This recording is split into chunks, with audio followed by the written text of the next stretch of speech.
this one is not a Christmas movie. Oh, it's not a Christmas movie. What the hell is it? This is A Christmas Prince 2. Readers, it's been 349 days since I said yes to the love of my life, Richard Bevan Charlton, King of Aldovia. Somehow, through all this insanity, I'm still me, even though I'm about to become queen of a small country. I can't get over the fact this is going to be my home. Until the wedding, you're going to have your own bridal suite. Sweet? Wow. Emma! Emily! I can't believe this is actually happening. It's real. Oh, it's very, very real.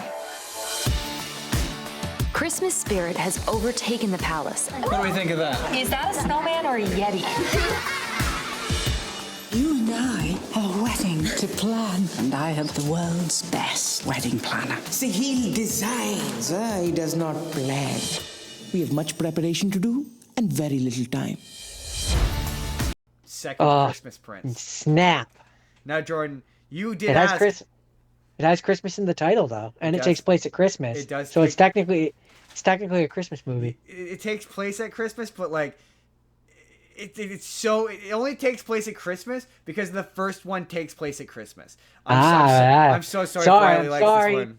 I'm so sorry, but Justin, that's not what the requirements say. It only says that it has to take place at Christmas and have it in the title. But Christmas It's is so incidental to the friggin' plot of this movie. It's technically a Christmas movie. It somehow has even less to do with Christmas than the first Than a one. night? No, than the first one. Like, remember how the first one doesn't really have anything to do with Christmas? It's really more about... I absolutely remember It's really that. more about his coronation. Well, this one is It's now... about the baby. No, this one is they're about to get married. So Oh, the marriage, marriage, right, yeah. right, So right. this is about the wedding. So it's been 2 years. So they've been engaged for 2 years, and they don't live together. She still lives in America, and they're like traveling around the world as a couple, engaged for some reason, and they've chosen to wait till Christmas to get married.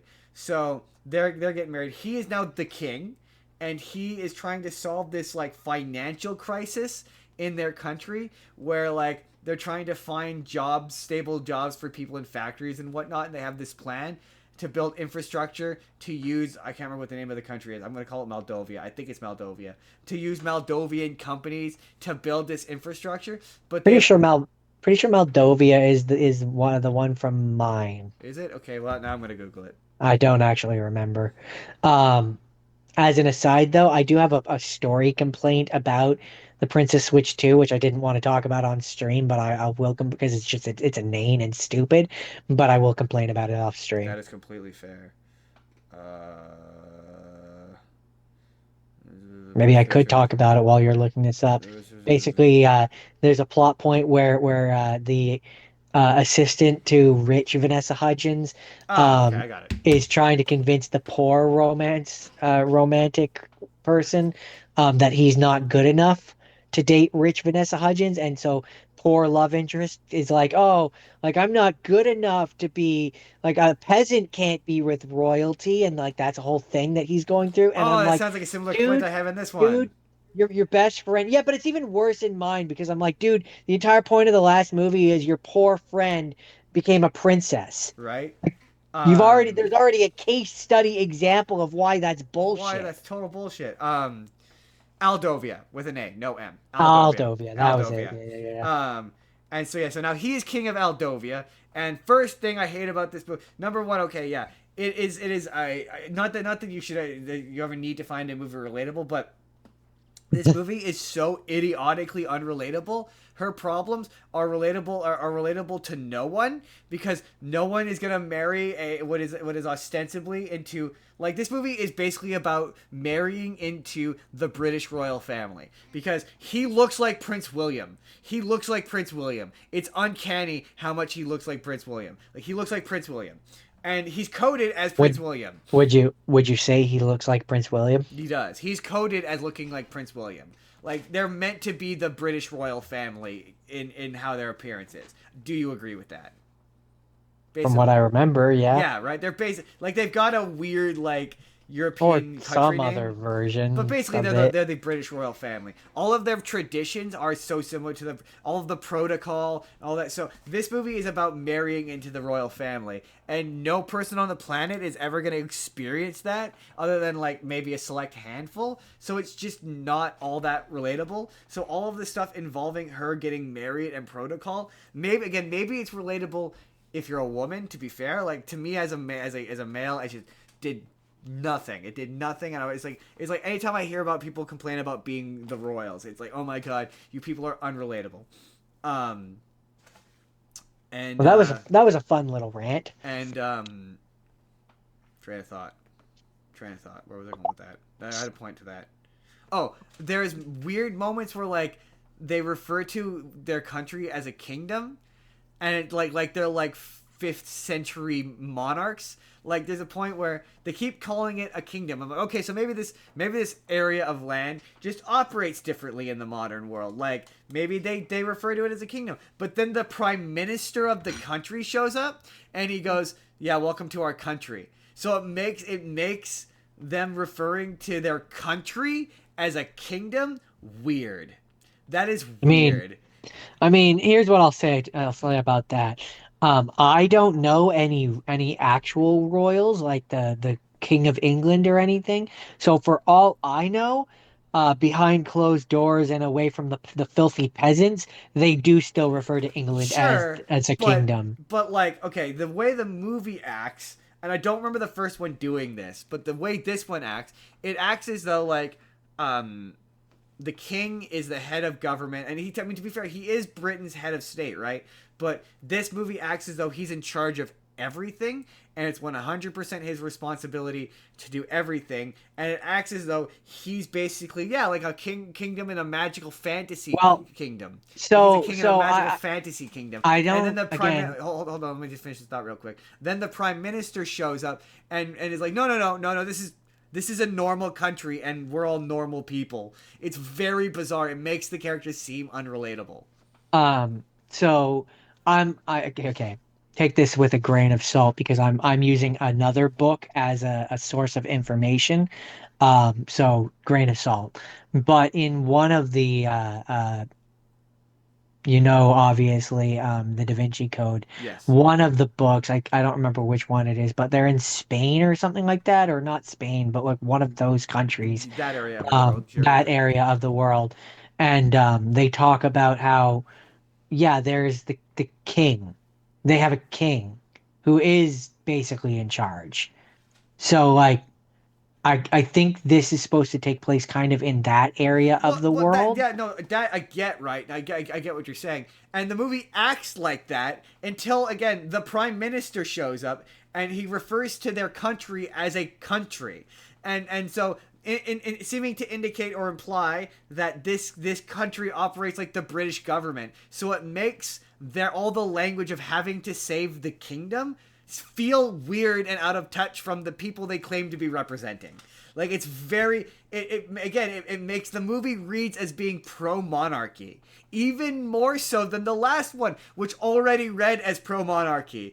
It's so fucking weird. Like so much of the conflict of the movie is you remember the from the first one that I don't remember the character's name, but she was like the woman who was like the nanny for the daughter, the sister. She was really stodgy and like you couldn't break any rules or whatever. I think she's the one that I got confused at a certain point when not Vanessa Hudgens. Vanessa Hudgens? iZombie. Is she in that one? No. iZombie. Yeah, when iZombie goes back and she's talking to the lady and there's the guards and stuff. And at first the first watching or whatever, I thought that was the mom. Then I'm like, oh no, that's the caretaker. Yeah. So she's basically the antagonist in this movie, where like she wants iZombie to conform to tradition, and iZombie is a modern woman who doesn't want to conform to tradition. And she has that moment at the end of the movie where she's like, "This is our wedding, and I'll have it the way I want to, and I'll use my dress, and I'll hire my thing. And just because you're the royal family, and we've with hundreds of years of established tradition, we're gonna throw that all of that out the window for me." It's one of those kind of movies. I mean, it is her wedding. It is her wedding. She's allowed to do that. She can be a bridezilla if she wants to. She's not though. That's kind of the whole plot of the movie. And then there's a whole subplot of they're trying to create this new economic platform, and they bring back the cousin from the first one who it shows. Oh, the one who tried to usurp the throne. Why would they Yeah. ever trust him again? No, that's that. But to be fair, that's kind of a plot point of this movie. So he comes back and he's now divorced from the chick who he was married to, and he's all sad and he keeps trying to weasel his way in. And the king is like, "Why would I ever remotely trust you?" And he's shifty the whole fucking movie, and you think it's gonna this is the one compliment I will pay this movie. And they do a really good job of subverting you're sort of expecting him, because there's several moments of him, like, if he had a mustache, he'd be twirling it. Where he looks into the camera and he's like, meh. Like, it's like they really telegraph it and make it look like he's going to be the bad guy. And then he ends up teaming up with them and helping them to figure out who the actual bad guy is, who I won't give away. And then there's a really funny bit at the end where he's like, since I did such a good job, maybe you consider putting me on your personal council. And he's like, don't push it. And he's like, fair enough. So the dynamic between him, every time that he goes to suggest something, they're like, shut up. Basically, it's really fun. It's a really fun dynamic. And of course, the best character in this movie is the sister. She's still the best character in this movie. She is my favorite. She's the funniest. She's a lot of sass. And she was the only reason I had any fun watching this. But yeah, this was a bad movie. I feel bad saying that. I don't like insulting movies that people I know like, but like this was not a. It is a movie. technically bad movie. It is a technically bad movie. I need to watch the third one. Like I have to watch the third one now, because I need to see if it improves. Because a lot of times in the third one it improves. Much like I assume you feel the same way of the Princess Switch. I need to know how the trilogy ends. Yeah, but this again also time jump between it is 2 years, same as yours. I thought that was interesting when you said that. I was like, oh, that's interesting. Those movies seem to be really like, I don't know if they have the same production team or like, I mean, you've since discovered the interconnected Netflix Christmas movie universe, but like, yeah. I don't know if they're produced by the same production company or what the deal is, because they all look the same. Yeah, like, they look the same, they feel the same, and they reference each other. Yeah. Like Christmas Prince and Christmas Witch, like you're gonna see a video where we talk about those, but they look like they're the same movie.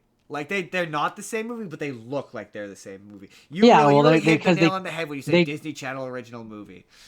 They take place in the same universe, so like they feel like they take place in the same universe, which is cool. They do take place in the same universe, and they feel like they do. They absolutely. So I didn't look it up, but Briley said that there's like a chart somewhere that someone's made up of how they connect. So that's it? Yeah, that's it. I guess it's technically a Christmas movie, even though again the plot has nothing to do with Christmas until the end when they're all celebrating Christmas. That's it. But that's by your list hey, there, it's not my list. It's Jake's rules. It hits 2 out of 3. It does hit the 2 out of 3. It's indisputable. Caught on a technicality. So Hey there, everybody. It's NCard Justin here. Do you agree with me? Did I get busted on a technicality? Is this only technically a Christmas movie, or is this like a Christmas classic? Anyway, let me know your thoughts down in the comments down below. But in the meantime, if you would like to see our full Christmas Hanukkah special, click the box on the left. Or if you just want to see a random video that YouTube thinks you're going to enjoy, hit the box on the right. Hit subscribe if you haven't already. We put new videos out 7 days a week. Or just leave this video a like. That helps us out too. Have a good holidays, everybody.